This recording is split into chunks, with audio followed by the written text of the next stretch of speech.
Ani menuturkan dirinya bersedia apabila harus dipasangkan dengan Menteri Pertahanan Prabowo Subianto pada pemilihan umum atau pemilu 2024 mendatang. Adapun Puan juga membuka peluang untuk dipasangkan dengan Gubernur DKI Jakarta Anies Baswedan. Assalamualaikum warahmatullahi wabarakatuh. Om Swastiastu, nama budaya, salam kebajikan, salam rahayu, selamat datang, selamat berjumpa lagi bersama Gus AA dalam channel Tanda Tanya Politik. Semakin gila semakin asik, semakin gila semakin asoy, semakin gila semakin geboy. Ohoy ohoy ohoy. Hei Mbak Puan yang tidak masuk ke dalam bursa capres, padahal dia ini cucunya Bapak Proklamator Kemerdekaan kita, Insinyur Soekarno. Mbok yang ngaca, Mbak Puan, ngaca. Orang kalau nggak ngaca, nanti di wajahnya banyak kotoran. Mbok yang ngaca. Orang kalau nggak ngaca, nanti jadi jelek. Banyak belek. Dan banyak yang tertawa termehek-mehek. Mbok yang ngaca supaya tidak ngaco. Ntar kalau ngaco ngoceh, ngocehnya itu jadi nggak karuan. Ambisi yang besar ingin jadi presiden mungkin, karena nggak bisa, tidak masuk bursa capres, tidak masuk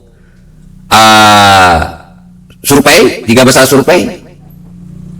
Akhirnya melacurkan diri kepada Anies Baswedan dan Prabowo hanya demi menjadi cawapres. Harusnya Mbak Puan ini malu, bro. Malu gitu. Menjadi pelacur politik itu malu. Melacurkan dirinya, melacurkan kehormatannya, melacurkan harga dirinya, melacurkan kehormatan ibunya, melacurkan kehormatan kakeknya, hanya demi menjadi calon wakil presiden kepada Prabowo dan Anies Baswedan yang memang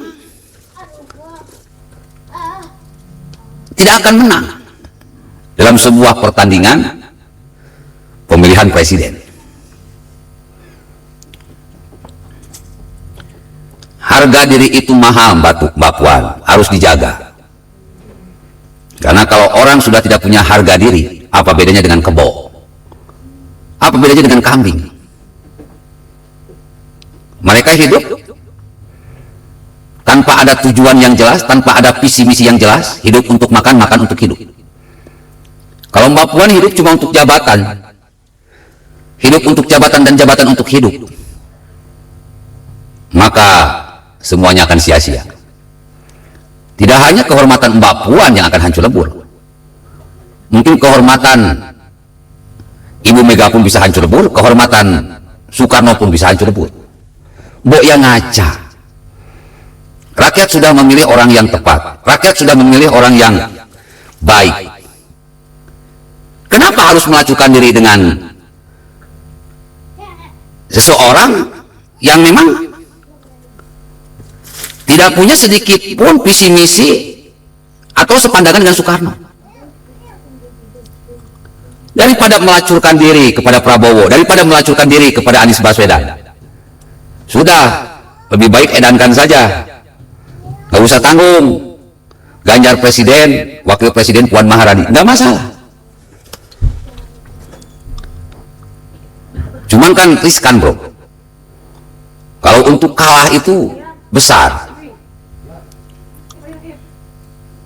Untuk kalah itu besar. Karena PDIP suaranya tidak bisa mencapai 50%. Kalau bisa mencapai 50% nggak masalah. Pasangan Ganjar dan Puan. Kenapa harus Ganjar? Ya Ganjar yang merajai semua survei. Dia kalau dicalonkan PDI pasti menang. Ganjar itu cuma tinggal mencari tambahan suara saja. Kira-kira siapa yang bisa menambahkan suaranya agar kemenangannya ini benar-benar abadi, kuat, atau mutlak. Kalau menurut saya Mbak Puan belum cocok jadi presiden, belum cocok jadi wakil presiden. Kalau mau jadi presiden gampang, saran saya, jadilah wali kota dulu. Nanti biar rakyat yang lihat, biar rakyat yang menilai. Kalau nanti jadi wali kota bagus, coba jadi gubernur. Biar rakyat yang menilai, biar rakyat yang memantau.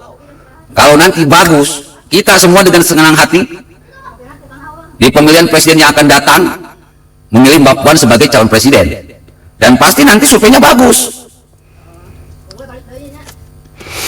Kenapa? Karena sudah teruji, terbukti ketika menjadi wali kota bagus, jadi gubernur bagus, dan sudah dipastikan jadi presiden pun pasti bagus.